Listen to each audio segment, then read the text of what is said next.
Hi, I'm Kat Corbett from KROQ. We're at the Absolute Almost Acoustic Christmas, and we're in the JBL AKG mobile studio, which is equipped for everything from recording a record to an interview to vocal booth stuff. And Matt Maeson flew in for our little party. Yes. Where'd you fly in from? Austin, Texas. Oh, nice. That's where I live now. Oh, do you really? I lived here for like 2 years, and then I just moved there like a year ago. Okay. I was just there for the Austin Film Festival. Oh, nice. Yeah, I love that city. Yeah. Fantastic. So, Matt, I want to talk about a few things. First of all, you know, your past, your growing up and all that is kind of infamous now, I think, for a lot of people.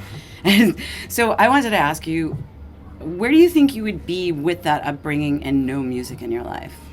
That's a good question. I would either be in jail or working like a really shitty job. I was thinking about that because I was like, wow, you know what? I think there's a lot of people like Matt that don't have music. And I'm like, that makes me really sad because I think that is really I mean, yeah, the that's a hard question because I don't think I ever would have just settled for anything. I'd probably be... You're too motivated to do that. Yeah, or I'd just be like a vagabond traveling. Bank on the Funeral, we got the song Cringe, and I'm like, obviously, this is a no-brainer for KROQ to playing it. And then I went and listened to the album, and I was like, holy crap, like every song. Like, there's not a stinker on your record. And when I say stinker, I mean like something that wouldn't make it to radio, because there are those songs that are great, they're just not radio-centric. There's something dynamic about radio songs that make them a little different. And, congratulations. Thanks, yeah. It's interesting to see how, like, the songs, like, fluctuate, because some of those songs I wrote, like, 8 years ago. Oh, wow, really? On the record, yeah.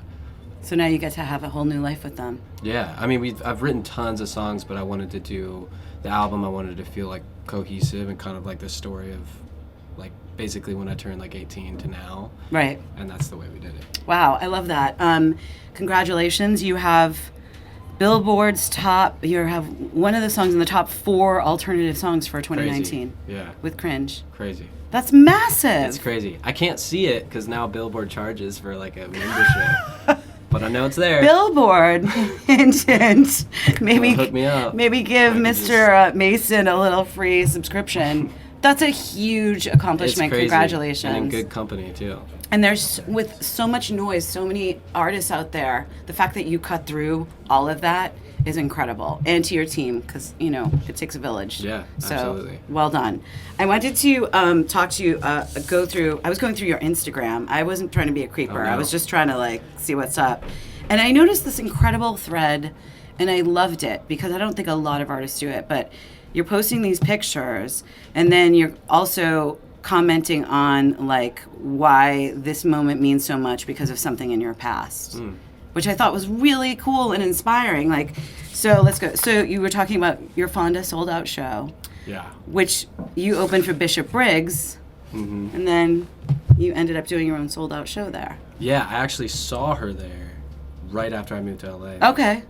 3.5 years ago. Uh-huh. And then ended up opening for her there, and then ended up doing my own show there. That's an incredible line to draw. Crazy. Let's do another one. I saw a picture of you outside of a trailer with your South by Southwest story. Yeah. And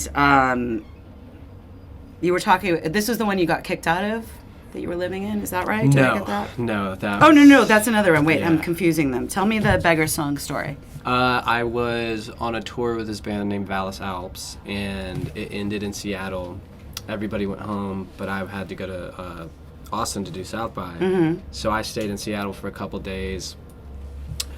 Had a really bad 2 days, and then I flew to South by, and I had to do 6 shows in 2 days, and it was like you burned out. A very gnarly experience. Yeah, South by is it's like boot camp for. It's pretty insane. Yeah. And we were staying in a trailer, and everybody went out after the last show to celebrate, and I went back to the trailer just because I was exhausted, and I just picked up my guitar and I wrote that song there, and then Beggar Song, and then I ended up moving to Austin, and I was like.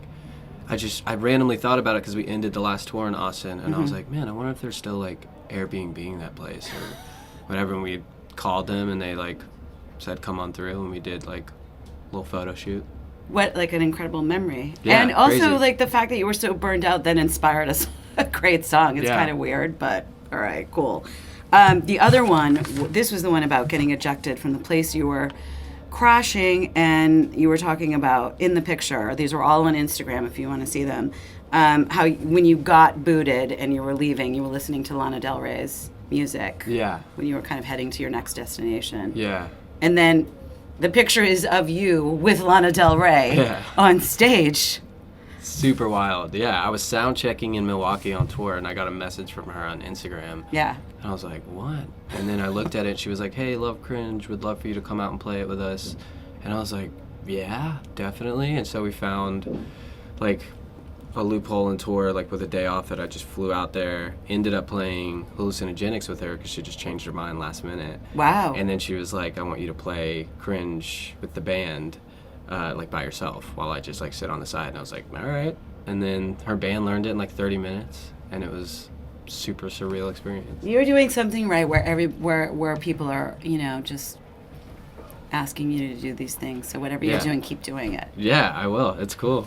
We are at the 12th annual. We're at the KROQ Absolute Almost Acoustic Christmas. I forget how many years we're doing. 27? 26? Anyone know? 20? No, we did 25. What? Did we?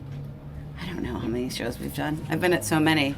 And we're on the lot just outside in the JBL AKG mobile studio. So Matt's kicking off the show tonight, which is a really important thing. The opener sets the tone for the whole evening. So Hope it goes well. it will go well. This is amazing. I'm glad you're here. One last question before I let you go, because we can get into this big festival, and I think it's a really important one. I would like to know all about your dog. Oh, Sir Timothy Chalamet. Yes, Sir Yes. Timothy Chalamet. He's a sweetheart. Okay. He unfortunately just got his balls cut off 2 days ago. You So know he's, what? He will live longer. He's in pain. I'm yeah. sorry, but he will live longer. Yeah, 'cause, my girlfriend crafted him like a little dress so he can't like rip the stitches out. But he's awesome. I love that dog. Where'd you get him? How'd you get him? We got him through one of my girlfriend's friends. Mm-hmm. Pretty sure she lied to us on what kind of dog he is, but he's like a Maltese Dachshund mix. Okay. And he has so much energy. Yeah. And yeah, I love him very much. I love your pictures because I have my whole feed is just my dog. So you're just in these pictures with this dog, and that must be really hard when you're on tour. Exactly. Yeah. I miss him so much. I Even get now. it. Yeah. Yeah, I bet. You're like, I flew out, I go home, but I'm really still. glad I wasn't there for that whole thing, though. What? Like, I Oh, for literally the left the day she took her to the neuter place. spay and neuter your pets, people. They live longer. It's true. It's a fact. And plus, they're a little less aggressive. That's I what think. we're looking for. Yeah, yeah. Well, what did you say? A terrier is in there? I think he does. That's Yeah. why I think that she lied to us, because he looks like Terrier. They're a and little bonkers. Yeah. Because I have a Chihuahua Terrier, and he's like, He's insane. Yeah, and a it little doesn't bit. stop. It stops for like 10 minutes, and then he's right back at it. maybe you'll write a song about him. Or have you? Sir Timothy Chalamet. So Timothy Chalamet's balls. I would like to see that on your next record. I don't think that's gonna happen, but okay. Matt Maeson, thank you so much for entertaining our, little shenanigans here, and for sitting into this beautiful studio that we're doing a lot of interviews in. So thank you for having us. Happy to be here. And congratulations on everything. Thank you. Well done. Well done. Matt Maeson.